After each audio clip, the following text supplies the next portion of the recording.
Jadi apa? Sesuatu yang melalaikan dari sesuatu yang lebih penting itu melahui. Atau lain itu apa? Permainan, hiburan. Lain itu permainan, hiburan. Maka kata Allah dunia itu lahibun walahun. Dunia itu permainan sedang itu dunia isinya. Kalau bapak berjalan cuma senang setiap namanya, cuma main-main aja nggak ada arti. Itu perjalanan apa? Perjalanan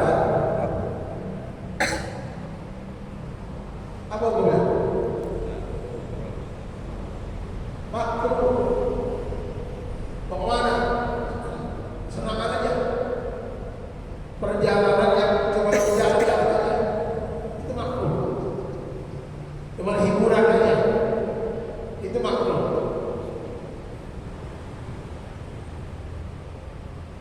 Jadi yang semua tujuannya cuma main-main aja, gak ada seriusnya, itu namanya permainan lahibun. Jelas ya? Ghairil muharram selama lahbunya, lahibnya tidak berbau haram. Tapi kalau sudah berbau haram, tak boleh. Permainan yang haram, sedang gurau yang haram, itu hukum haram udah. Jadi hal-hal yang sifatnya main-main sedang gurau, selama tidak haram maka masuknya makruh. Yang kelima, haram perjalanan yang haram. Apa itu? Kasafari zaujah, seperti perginya seorang istri ke satu tempat min ghairi idzni zaujiha, tanpa ada izin suami. Tanpa ada izin suami, punya suami, dia main pergi aja kemana mau? Ke Bandung. Sama siapa? Sama teman-teman. Udah bilang ke suami, gak penting. Emang apa? Bilang dia orang wasit. Bilang dia orang wasit. Ini kan orang bilang sama. Emang apa? Tidur. Maka perjalanan itu ke Bandung itu menjadi perjalanan awal. Kenapa? Perginya tanpa izin suami, padahal masih punya suami. Suaminya kagak dianggap. Suaminya udah kagak punya duit. Suaminya udah orang kerja. Tentang orang kerja udah punya duit. Dia baik, kagak dianggap, kagak diorangin. Ada yang dibiarin, pergi aja. Ada begitu. Nah, model perjalanan seorang istri ke satu tempat sejauh ke mana? Banten. Ke mana? Dari ngapain ke Banten? Dari Petek, murah banget. Emang nggak bilang begini lagi? Agak lebih atur. Nggak boleh. Itu perjalanan haram. Perjalanan haram adalah perjalanan seorang perempuan ke satu tempat yang jauh tanpa izin suaminya. Sampai sini jelas. Halo. Jelas ya? Ya, Ustaz. Kalau kita berusaha ikhtiar, sakit bapak sakit, ada seorang bapak yang wah bisa dah gitu di sana, entah atau dukun atau apa, yang penting dia bisa mengobati. Tapi pada dasar dia itu mungkin menyimpang, seperti dukun ya kan, kita kan dilarang untuk berobat pada dukun. Tapi kita ikhtiar untuk berobat. Nah, itu perjalanan itu apa tuh? Kategori apa tuh? Perjalanan untuk perjalanan ke tempat yang membuat kita menjadi haram, maka haram perjalanannya. Perjalanan ke tempat, contoh pergi ke dukun. Kan dukun itu kan perjalanan yang tak boleh ke dukun. kecuali kita kalau orang soleh. Kok apa perbedaan dukun sama soleh? Kalau dukun itu gak ibadah. Subuh masih tidur mana? Coba tidur, bangun kakinya jam 7. Bangun jam 7 masih gerekan. Ada apa? Jangan begitu kita lakukan. Biasanya orang-orang begitu, maka kata Al-Imam Al-Haddad mengutip dari Imam Al-Ghazali, sekalipun dia bisa berjalan di atas air, sekalipun dia terbang di atas udara, jangan kagum. Karena burung juga bisa terbang. Karena juga ikan bisa jalan di air, tidak usah kagum. Karena biasanya begitu, biasanya temannya setan. Maka apabila kita salah datang ke tempat yang tidak boleh datang oleh agama, perjalanan kita menjadi haram. Ke tempat yang haram, maka perjalanan pun haram. Jelas ya? Tapi kalau umpamanya kan tidak ada selain dia, tidak bisa disembuhkan selain memang ke sana arahnya atau ikhtiar. Tidak ada Pak Ustaz, tidak ada yang bilang selain Allah. Tidak ada orang yang paling dia bukan ada. Itu keyakinan yang salah. Kita yang sudah dibikin salah keyakinan kita. Wah, ada betul-betul dia tuh.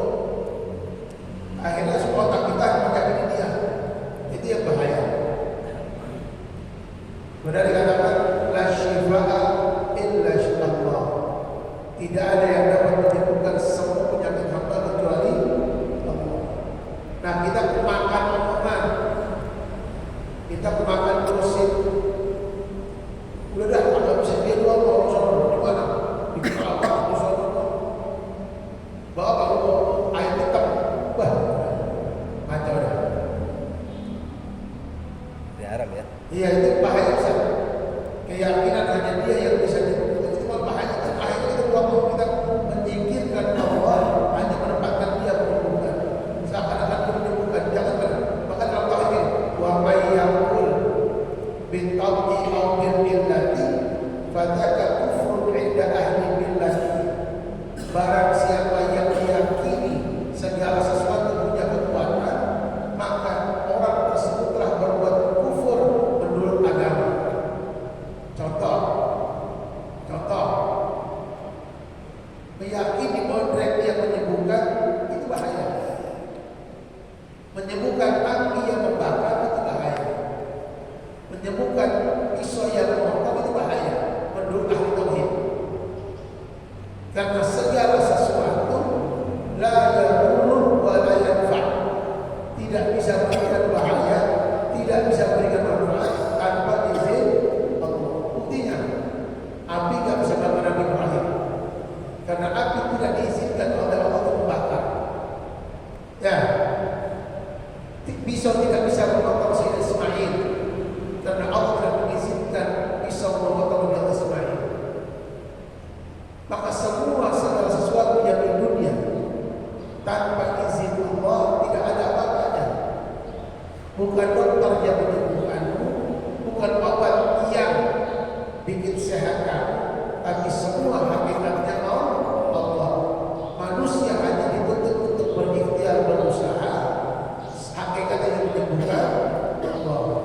Maka ketika minum obat, katakan bismillah ya Allah, semoga Engkau berikan kesembuhan dengan aku minum obat ini. Semoga Engkau berikan aku kesembuhan dengan aku minum obat ini. Ya Allah, mudah-mudahan ikhtiar Engkau ijabah, aku boleh berobat ya Allah, mudah-mudahan Engkau berikan kesembuhan. Allah ikhtiar. Jadi bukan ikhtiar dulu kita tahu paten dokter itu mantap. Yang lain enggak dia tuh. Nah, kadang-kadang kita dibikin salah oleh dokter. Sebab orang datang baik, orang datang baik. Seakan-akan dia yang bikin baik. Padahal bukan manusia yang bikin sembuh orang, bukan obat yang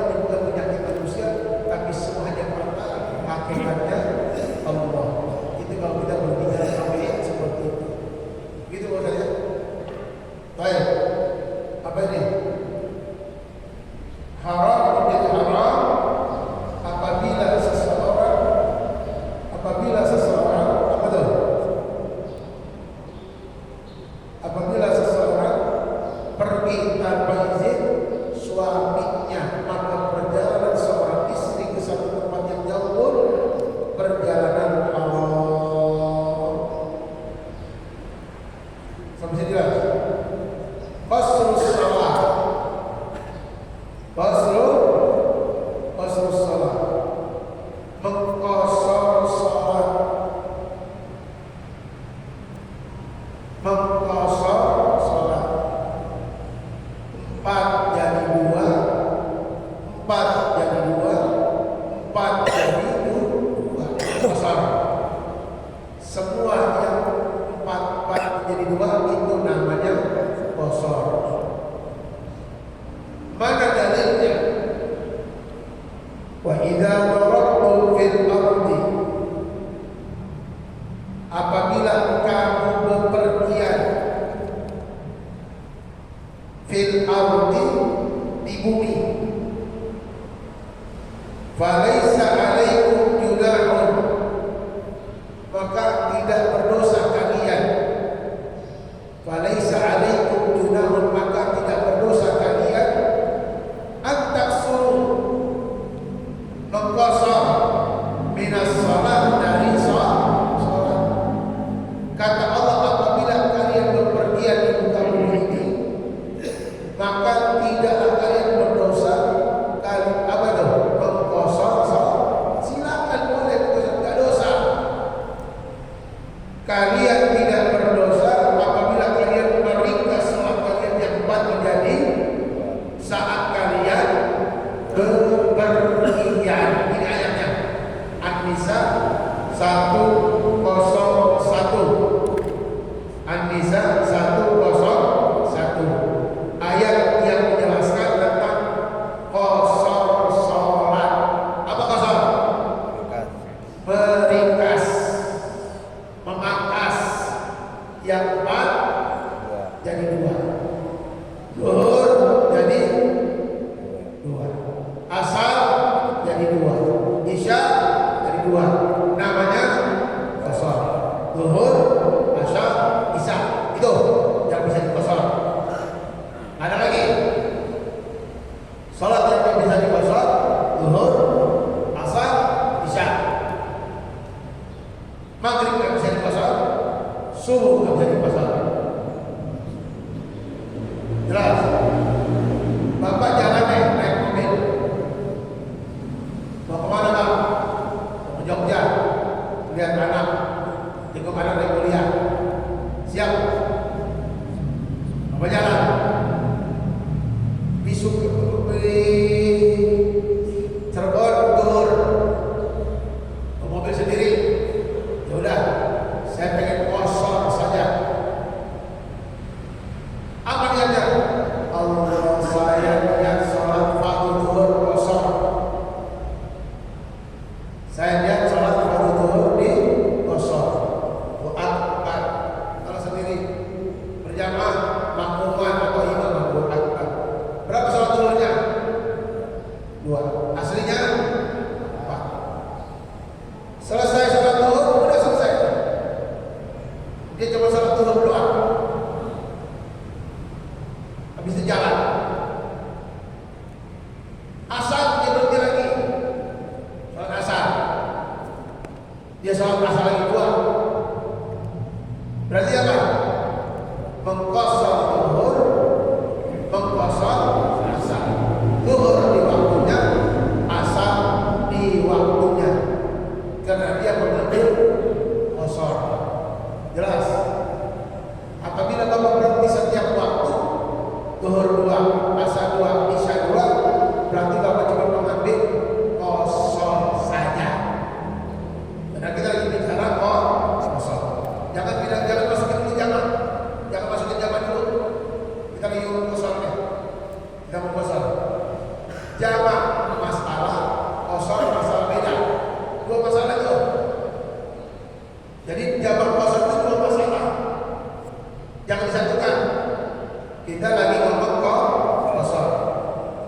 Zuhur berhenti, asar berhenti, maghrib berhenti, isya berhenti, subuh rekomendasi sendiri santai. Bukan epis. Bisa berhenti setiap saat. Biar sekali istirahat. Makanya lama jalan yang berhenti dulu. Ada yang gitu. Jadi enak perjalanannya. Paham ini? Ayatnya An-Nisa 101. Masalahnya ayyuhuma afdal, mana yang lebih afdal, al-qasru abil itmam, al-qasru abil itmam. Dua namanya qasar, empat namanya itmam, empat namanya itmam, empat jadi dua namanya qasar, empat namanya itmam, empat jadi dua namanya salat zuhur, empat namanya itmam, I T M A M, I T M A M, itmam. Empat tetap empat. Normal itu. Namanya itmam. Normal itu normal. Empat jadi dua namanya qasar. Jelas? Halo. Empat jadi empat namanya itmam. Empat jadi dua qasar. Mana yang lebih afdal? Qasar atau itmam? Bukan itmam ya. Itmam. Al-qasru mengqasar afdal. Mengqasar lebih utama dari itmam. Mengqasar lebih utama dari itmam. Fi arba'i halat, dalam empat permasalahan. Empat permasalahan ini maka qasar lebih afdal daripada itmam. Paham? Halo? Anggaplah. Paham. Kalau nggak paham boleh, kalau paham aku namun kagak boleh, kagak saya bingung. Ya. Kalau paham ini, nggak paham kan? Saya ulangi lagi. Ini kagak, ini kagak. Saya keder ini. Diulang lagi. Ini kayaknya kosong pandangannya. Ya. Iya.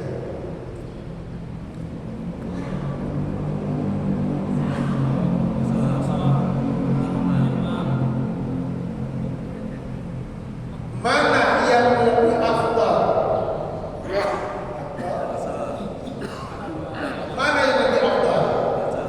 Qasar lebih afdal dalam empat masalah. Bila mana Bapak menemui satu di antara empat ini, qasar. Qasar aku. Apabila Bapak dalam satu di antara empat masalah ini, maka sholat Bapak aja. Jelas? Jangan gini. Apabila Bapak mendapati dalam perjalanan satu di antara empat, maka ambil Bapak jangan ini. Karena ini lebih afdal daripada ini. Jelas? Satu. Idza balagat, apabila mencapai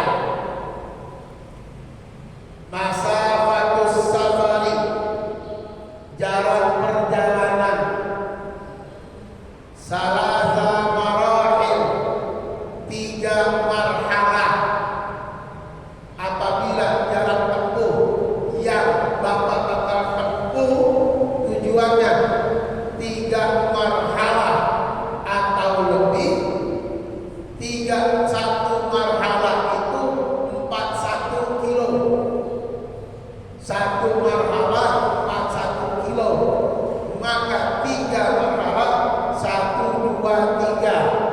kilometer takriban kira-kira.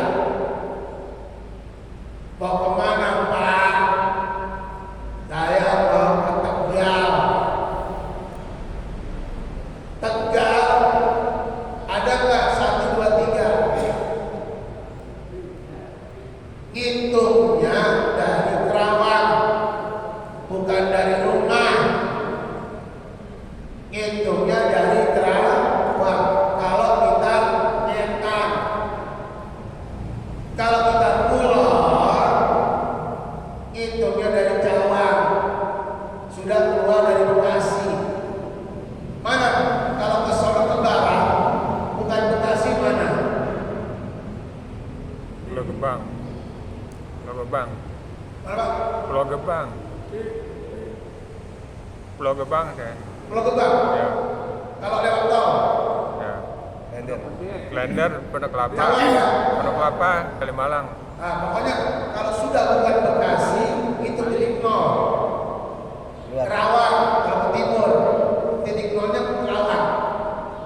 Dari Kerawang ke tujuan ada nggak 1, 2, 3?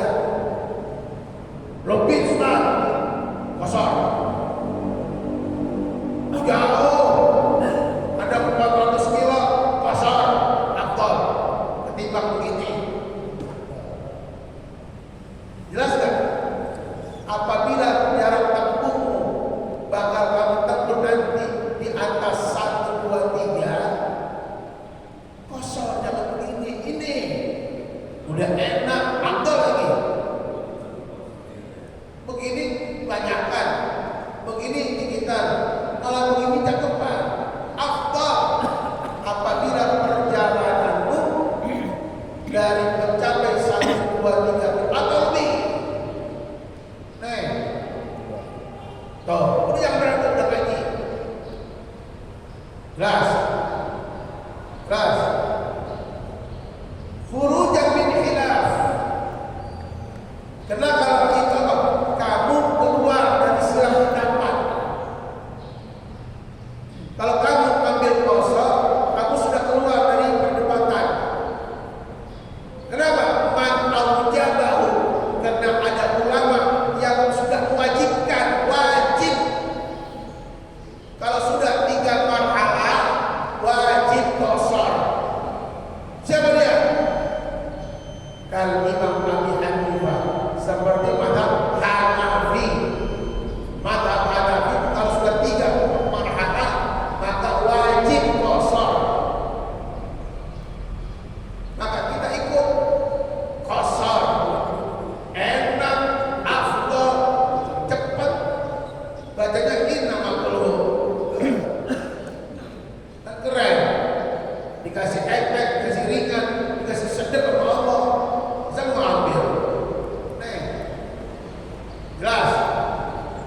Jadi kosor lebih afdal daripada ikmam apabila perjalananmu mencapai 3 marhalah atau lebih dari 3 marhalah. 1 marhalah 41 kilo kali 3, 1, 2, 3 kilometer kurang lebih. Wallahu a'lam. Ada yang bertanya? Itu Ya. kosor itu dalam maksudnya bukan dijawab kan baru kosor aja ya. Kita dahulu yang mana? Iya, itu bahwa kita cuma berhenti setiap saat, setiap waktu sholat gitu. Iya. Itu Pak di masjid ini Anda mau ke Surabaya, dapat teman-teman guru-guru lagi uang sampai ada yang meninggal temennya di Surabaya, ayo kita ziarah, kita siap. Ya kita nggak buru-buru. Setiap waktu kita bertiga, zuhur berhenti 2, asar berhenti 2. Ya, kenapa harus makan? Ganti kita ambil kosor aja nggak usah jamaah, kita santai ya. Ntar maghrib berhenti, isya berhenti, begitu Ustaz. Oke? jadi waktu normal itu kita laksanakan kosor-kosor aja. Nah, di waktunya kita sholat, zuhur di waktunya, asar di waktunya, maghrib di waktunya, isya di waktunya. Gitu aja. Oke? Kita masih kita nggak mau jangan dulu ya. Setiap apa yang namanya sholat tanpa jamaah berarti apa? Sholat di waktunya, tidak digabung-gabung.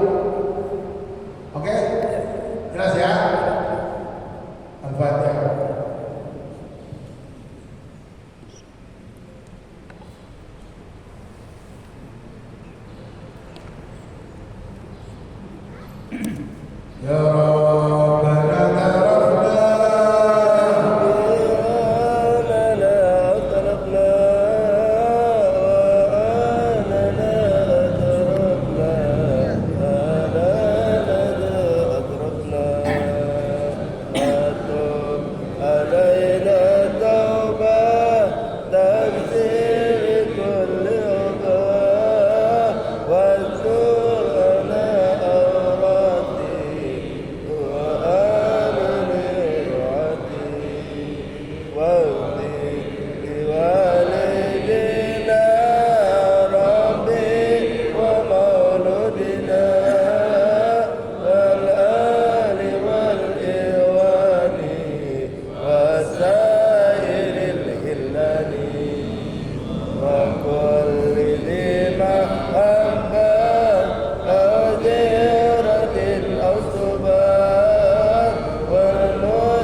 عدد ما في علم الله صلاة وسلاما دائمين بدوام ملك الله.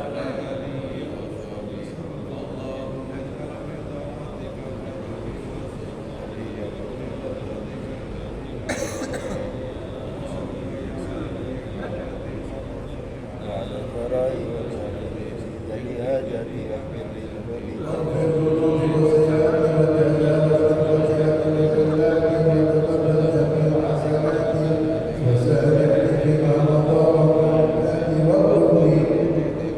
واصلح سبيلنا تهدي في حياتنا